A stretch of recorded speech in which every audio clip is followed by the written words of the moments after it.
안녕하세요. 저는 시골에서도 산골 깊숙이 있는 조그마한 마을이 15가구밖에 안 되는 그런 곳에서 살고 있었으며 어릴 적 온갖 개구장의 짓을 다 하고 살았지만 부모님을 닮아 머리가 좋았고 성적이 좋아 운 좋게 서울 쪽에 있는 대학으로 합격을 하게 되었습니다. 시골 촌놈이 서울에 있는 대학을 합격했다고 하니 온 동네는 잔치가 벌어졌고 저도 서울에 갈 생각을 하니 매일매일 설레었습니다. 그렇게 대학에 입학을 하게 되었고 아버지를 닮아 얼굴이 좀 잘생긴 편이라 그 얼굴 하나 믿고 여자친구를 만들고 싶었지만 매번 실패하고 말았습니다. 고향에는 여자가 없어서인지 아닌 핑계인 건지 연애를 한 번도 해보지 못한 쑥맥이라 친구들이 소개팅을 시켜준다 해서 좋다고 나가면 이상하게 여자 앞에만 서면 너무 작아지는 목소리와 우유부단한 제 성격이 걸림돌이 돼버리더라고요. 친구들은 성격은 둘째치고 시골 촌티를 먼저 벗어버리자고 하길래 열심히 노력한 결과 세련되고 멋있는 남자로 변해가기 시작했고 군대를 다녀와 복학을 하게 되었습니다. 예쁜 여학생들이 전보다 더 많아졌는데 그중에 김경이라는 여학생이 제 눈에는 제일 예뻤던 것 같았습니다. 경희는 늘 제가 가는 곳마다 오빠 하며 저를 잘 따랐고 그런 경희에게 저는 관심을 많이 갖기 시작했습니다. 경희는 서울 아가씨치고는 굉장히 순수했고 그러면서도 예쁘고 세련된 미인이었는데 어떻게 고백을 해야 할까 머뭇거리고 있는 사이 그런 제가 답답했는지 경희의 당돌한 고백에 사귀게 되었습니다. 오빠, 나 오빠 고백 기다리다가 꼬부랑 할머니 다 되겠다. 그냥 내가 하고 말지. 솔직히 오빠 얼굴 보고 사귀는 거 아니라고는 말 못하겠지만 내가 오빠 첫 여자친구라는 게 너무 기뻐.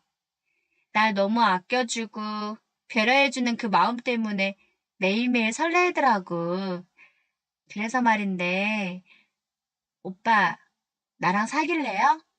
그런 거침없는 경희 덕에 저는 첫 연애를 시작하게 되었으며 서툴지만 경희가 리드해 나가는 대로 하다 보니 어느덧 여자에 대해 하나둘씩 알아가기 시작했습니다. 그렇게 사귄 지 1년이 조금 지났을 무렵 경희는 가족들이 저를 보고 싶어 한다며 집에 밥 먹으러 오라고 하더라고요. 그래서 초대받은 날 경희 집을 가게 되었는데 어마어마하게 큰 집에 깜짝 놀랐습니다. 주변 집들을 보니 부자들만 사는 그런 동네 같았고 입구부터가 정말 일반 집들과는 차원이 다른 그런 곳이었습니다. 사실 경희는 저하고 사귀면서 부잣집 딸이라는 내색은 단 한 번도 안 한 데다가 정말 검소한 여자여서 평범한 집의 딸인 줄로만 알았는데 이런 반전 매력의 경희에게 다시 한번 반할 수밖에 없었어요. 경희 집은 딸만 셋인데 경희는 둘째라고 하더군요. 집에 들어가니 경희 동생 성희가 있었는데 조금 더 이쁘고 단아한 데다가 경희가 성격이 거침없다고 생각했는데 성희는 경희보다 더 내숭없이 다가오는 겁니다. 저를 보자마자 오빠 어서 오세요. 와우. 둘째 언니가 홀딱 반했다길래 얼굴은 잘생겼을 거라 생각은 했지만 와, 이 정도로 잘생겼을 줄은 몰랐어요. 사진보다 실물이 훨씬 잘생겼다. 언니한테 듣기로는 시골에서 오셨다면서요? 저 시골 한 번도 안 가봤는데 이번 방학 때 저 데리고 시골 가주시면 안 돼요? 그 TV 같은 데 보면 밤에 엄청 별이 많던데 그거 꼭 한번 봐보고 싶어서 그래요. 네? 같이 가줄 거죠? 하더라고요. 쉴 새 없이 내뱉는 말에 제 앞에서 무슨 랩 배틀하는 줄 알았습니다. 경기도 말이 많다고 생각했는데 성이랑 같이 있으면 제가 이야기할 틈이 없을 것 같다는 생각이 들었어요. 저는 어차피 방학 때마다 시골에 가게 되니 같이 가자고 말을 해주었고 성희는 저에게 새끼손가락을 걸고 약속을 해달라며 어린애처럼 말을 했습니다. 성희에게 새끼손가락도 걸고 도장까지 찍어주며 약속을 했는데 경희 외에 다른 여자랑 손을 잡으니 왠지 모를 이상한 짜릿함을 느껴버리고 말았어요. 그때 저는 저에게 끼부리고 애교 있으면서 저를 리드해줄 수 있는 여자에게 두근거림을 느낀다는 걸 처음 느끼게 되었습니다. 그동안 여자들이 저에게 고백하거나 조용한 여자들을 만났을 때 이런 감정은 전혀 느껴보지 못했거든요. 드디어 제 성향을 알게 되어 저도 모르게 입가에 미소가 살짝 지어졌는데 그 모습을 본 경희는 눈에서 레이저라도 나오는 줄 알았습니다. 내 사랑스러운 동생 성희가 지금 내 남자친구한테 끼 부리는 거야? 아니지? 내가 지금 잘못 보고 있는 거지? 너 저번에 미니 언니 남자친구한테도 이러더니 왜 이러실까? 응? 왜? 남의 떡이 더 커 보여? 가족 간에 선 넘는 거 아니잖아. 그치? 너 곧 시험 있다며. 이렇게 끼부릴 시간에 가서 공부나 좀 하시지?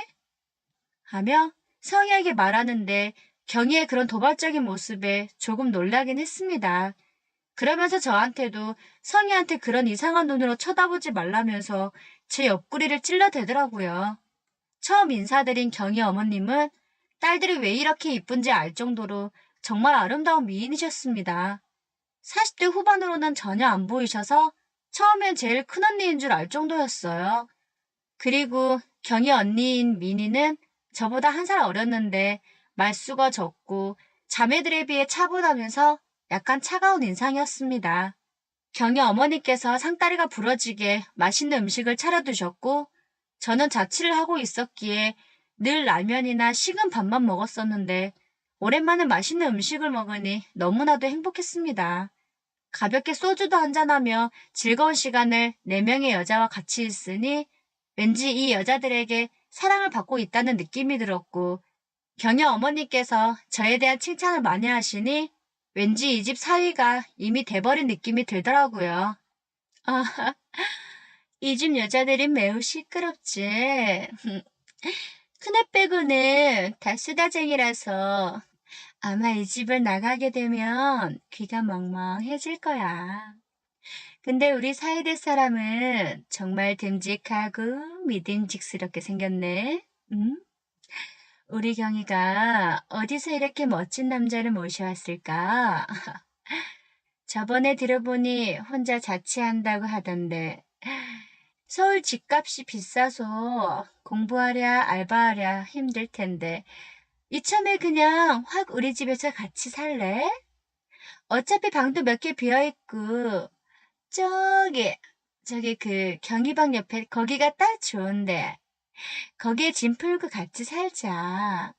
이 집에 남자가 없어서 우리끼리 있다 한들 다 여자들 뿐이니 무섭기도 하더라고. 어때? 내가 방세는 안 받을게. 대신 손빨래는 직접 하는 걸로. 오케이? 하시며 제 등을 은근슬쩍 만지시더라고요. 같은 여자지만 왜 이리 소름이 끼치던지. 솔직히 경희 어머니 말씀대로 서울의 집값은 비싸면서 작기도 하고 답답한 데다가 창문도 없는 그런 방이어서 내심 여기서 살면 좋겠다는 생각이 들긴 했었거든요. 그때 세 자매 모두 그냥 말 나온 김에 내일부터 여기서 같이 살자고 재촉을 하며 빨리 먹고 가서 짐을 싸라고 하더군요. 제가 마치 이 집의 대리사회가 돼버린 기분이었고 경희 어머니는 필요한 것만 우선 가져오고 이불이나 다른 건 다 사줄 테니 웬만한 건 다 버리고 오라고 하셨습니다. 역시 통큰 부자들은 스케일부터가 다르다는 생각이 들었어요. 그렇게 인사드리러 간 자리에서 얼떨결에 이사 약속을 잡게 되었고 다음날 저는 자취방에 있던 짐을 다 정리하고 경희 집으로 들어가게 되었습니다. 경희 집으로 가면서 지금 이 상황이 꿈만 같았어요. 몇 년 전까지만 해도 산골 마을에서 농사짓는 부모님을 돕던 가난한 소년이 지금은 서울에서 엄청난 미인 4명이 있는 부잣집에 같이 살게 되었으니 저에게는 너무나 큰 행운이 찾아온 것만 같았거든요. 그날 저녁에도 경희 집에서는 저를 위한 입주 파티를 해준다고 하였고 저는 경희 어머니, 세 자매와 함께 맛있는 음식도 먹고 술을 마시며 입주 첫날 밤을 보내게 되었습니다. 내가 술 먹어서 하는 빈말이 아니라 경희한테 들어보니 엄마 사랑이 대단하던데 요 근래 찾아뵙지 못했다면서 얼마나 외롭고 힘들었을까? 내가 서울에서는 엄마 역할 해줄 테니 나한테 엄마라고 불러도 돼. 나에게 기다려. 나도 듬직한 아들 한 명 생겼다 생각하고 잘해줄게. 라고 하시더라고요. 솔직히 어머니의 목소리와 저를 대하는 행동에 조금 부담스럽긴 했지만 저는 앞으로 편하게 엄마라고 부르겠다고 말씀을 드리며 많이 의지할 테니 긴장 단단히 하시라고 말씀을 드렸고 그 한마디의 경위 어머니는 소녀같이 깨르르 웃으며 좋아하셨습니다. 세 자매 역시 모두 저를 오빠라고 불렀고 저는 이제 가족이 되어버린 것 같았어요. 제가 오래 있으려면 중심을 잘 잡아야겠다는 다짐을 하고 또 다짐했습니다. 저는 어느 한쪽으로 치우치지 않기 위해 제가 사랑하는 경희에게 더 집중을 했고 모두가 잠든 사이 경희와 저는 그동안 했던 것보다 더 부드럽게 아름다운 사랑의 선을 넘어버리고 말았습니다. 가족들이 있는 집에서 조용히 하려고 하니 더 짜릿하긴 했습니다. 아무리 이 집에 여자가 많아도 경희 너 하나만을 바라볼 거라고 수없이 약속을 하며 안아주었어요. 그 이후로도 그런 관계는 계속되었고 어느 날 경희는 저에게 임신한 것 같다고 말을 하더라고요. 저는 경희 어머니에게 말씀을 드렸더니 양가 상견례를 하고 집은 이곳에서 그대로 살면서 임신한 경희도 봐주고 아이가 태어나면 봐줄 테니 쭉 같이 살아도 된다고 하셨습니다. 그리고 더 배가 나오기 전에 다음 달 정도 결혼식을 올릴 준비를 하자고 말씀을 하시며 성희와 미니에게도 둘째가 임신했으니 결혼 준비를 서두를 거라고 말씀을 해주셨습니다. 결혼 이야기와 임신 이야기를 가만히 듣던 성희는 표정이 안 좋아졌고 경희 어머니 말씀이 다 끝나자마자 밖으로 나가버리더라고요. 몇 분 뒤 밖에 나와 맥주 한잔하자며 성희에게 문자가 왔고 저는 성희가 있는 곳으로 달려나가 맥주를 마시기 시작했습니다. 오빠, 나 오빠가 처음 우리 집에 왔을 때 새끼손가락 걸고 약속했을 때부터 두근거리기 시작했거든?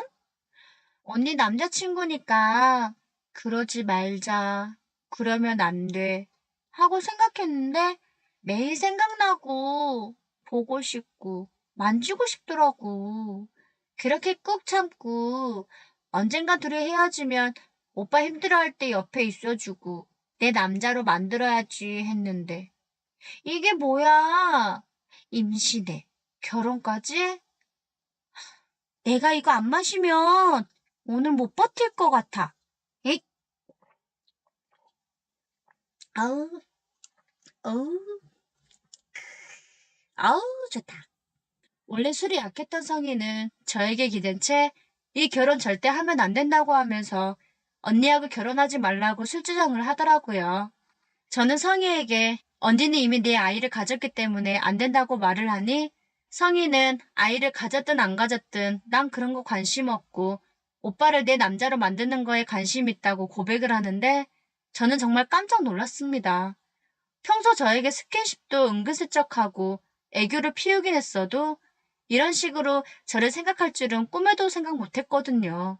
성희는 저의 품에 갑자기 안기더니 귀여고 절 자기 남자로 만들 거라고 하며 앞으로 어떻게 할지 두고 보면 알 거라고 하는 겁니다. 저에게 안기며 사랑 고백을 한 이 사랑스러운 여자를 저도 모르게 두 손으로 안아버렸고 그날 저는 처제가 될 성희에게 넘지 말아야 할 선을 넘어버리고 말았습니다. 경희와 다르게 성희는 너무나 적극적이었고 저도 모르게 저의 모든 걸 맡겨버리고 말았어요. 지켜야 할 선을 정말 제가 자제를 했어야 했는데 임신한 경희를 놔두고 처제의 강렬한 요구에 의해 무너져버리고 큰 사고를 쳐버렸으니 앞으로 어떻게 해야 할지 머릿속이 복잡해지더라고요. 성희는 계속 제 품에 안겨 이제 자기를 책임지라고 하는데 아무리 생각해봐도 제 머릿속으로는 답이 안 나왔고 제가 원래 중심을 잘 잡겠다고 다짐했었는데 이제 두 여자 사이에서 골치가 아프게 되어버리고 말았어요. 이럴 줄 알았으면 연애를 많이 해볼 걸. 괜히 한 명만 사귀어서 답도 안 나오는 이 상황까지 만든 제 자신이 너무나도 한심했습니다. 우유부단한 제 성격이 한몫한다는 건 인정할 수밖에 없는 현실이었어요. 저는 성희에게 이거 경이랑 다른 가족들한테는 죽을 때까지 비밀로 간직해주면 안 될까? 하며 조심스럽게 말을 했더니 왜 이걸 비밀로 해야 돼? 어차피 다 밝혀질 거 굳이 입을 다물고 있어야 하나? 나 못 지켜. 나도 모르게 말해버리면 어쩔 수 없는 거야. 우린 이미 한 배를 탄 거라고. 그럴 배짱도 없으면서 지금 나랑 여기까지 온 거 아니잖아. 하더라고요. 저는 참 난감했고 곧 큰 문제가 벌어질 거라는 생각에 불길함이 몰려왔고 시간이 늦었으니 집에 가자고 말을 했습니다. 밤 12시가 넘은 시간에 집에 들어가니 세 여자는 모두가 잠이 들지 않고 성희와 저를 기다리고 있었으며 경희 어머니는 두 사람 지금 이 시간까지 뭘 하고 온 거지? 하며 말씀하시는데 정말 무서웠습니다. 성희는 오빠하고 언니하고 결혼한다고 하니까 외롭기도 하고 언니에 대해 이것저것 알려줘야 둘이 싸우게 되면 어느 정도 도움이 될까 싶어 조언도 할 겸 술 한잔 했다고 눈 하나 깜짝 안 하고 거짓말을 하더라고요. 다행히 그 말이 무사히 넘어갔고 그 이후에도 시간이 될 때마다 성희는 저에게 다가와 저를 안아주었고 그렇게 경희 몰래 우리들은 그런 사이가 돼버리고 말았습니다. 왜 성희를 밀어내지 못하는 걸까 하고 곰곰이 생각을 해보니 여자에 대해 눈을 늦게 뜨기 시작해서 이제서야 여자에게 푹 빠져버리게 된 것 같다는 생각이 들었어요. 이러다가 이 집에서 쫓겨날 것 같다는 예감이 들어 성희를 밀어내고 싶었지만 경희와는 다른 매력을 가진 이 여자에게 점점 더 끌리게 되더라고요. 그렇게 흐지부지하게 결단을 못 내리고 있었고 어느덧 시간이 흘러 경희와 결혼식을 올리게 되었습니다. 성희는 결혼식 날에도 기분이 별로 좋아 보이지 않았고 계속 인상을 쓰고 있었으며 제가 무슨 말을 해도 투덜거리기만 하더군요. 그러면서 제 옆에 와서 참나 결혼하지 말라니까 기어코 결혼을 하네? 두고 봐! 이 결혼 후회하게 해줄게. 하고 협박을 하고 가버리는 겁니다. 그리고 바로 경희한테 가서도 이게 뭐야? 비싼 신부 화장했는데 어디서 술집 여자처럼 이렇게 안 예쁘게 해줬대? 여기 비싸지 않아? 언니 모아둔 돈 별로 없어서 메이크업은 싼 걸로 한 거야? 하나뿐인 결혼식 어쩌면 좋아.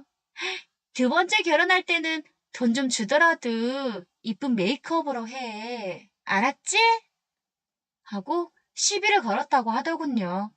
경희는 성희 뺨을 때리고 싶었지만 꾹 참고 기쁜 날이니 그냥 넘어갔다고 했습니다.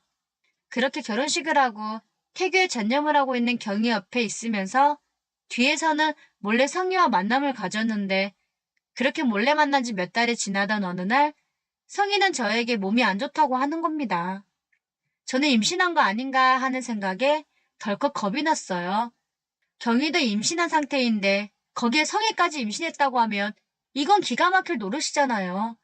그 순간부터 저는 마음이 졸여서 무슨 일을 해도 손에 잡히지 않았고 성희에게 전화가 오자마자 바로 받으니 임신했다며 너무나 깊은 목소리로 저에게 말을 했습니다. 생각지도 못한 충격적인 일이 벌어지고 말았고 뱃속에 내 아이를 임신한 경희가 이 사실을 알게 되면 얼마나 기막혀 할까 하는 생각을 하니 상상하기도 싫었습니다. 처제를 임신시켜버렸으니 미치고 환장을 노르신 거죠. 저는 욕먹을 각오를 하고 성희를 만나자마자 아이를 지으라고 했더니 성희는 저에게 이런 미친놈이 어딨냐며 제 뺨을 사정없이 때리더라고요. 그러면서 자기는 귀한 생명이니 잘 낳아서 꼭 키울 거라고 말을 하였고 너 같은 놈은 내 아이 아빠로서 자격이 없는 놈이라며 그거 할 때는 좋다고 하더니 아이를 지으라는 게 말이 되냐면서 저를 마구 때리기 시작했습니다. 어떻게 해야 할지 여러 가지 생각을 하고 있었고 그렇게 생각하는 사이 어느덧 경희는 출산 일주일 정도가 남았고 성희는 임신 6개월이 되었습니다. 성희는 복대를 하고 가족들 눈을 피해 다녔지만 가족들은 성희가 평소보다 더 많이 먹어서 살쪄 보인 데다가 자꾸 피하는 게 이상하다고 저에게 말을 하는데 그 말을 들은 저는 뜨끔했습니다. 처갓집 식구들은 성희가 제 아이를 임신했을 거라고는 상상도 못했겠죠. 그런데 장모님의 눈은 역시 새 아이의 엄마답게 예리했고 장모님은 성희를 부르더니 성희야, 너 임신했어? 임신했지.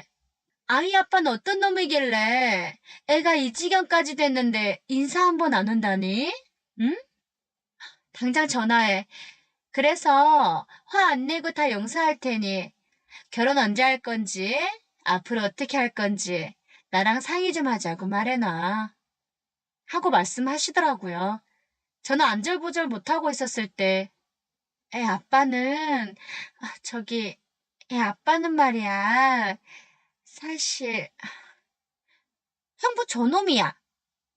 하며 성희는 저에게 손가락질하며 가리키는데 갑자기 훅 들어온 성희의 한마디에 저는 아무 말도 안 나왔고 그 자리에서 얼어버리고 말았습니다.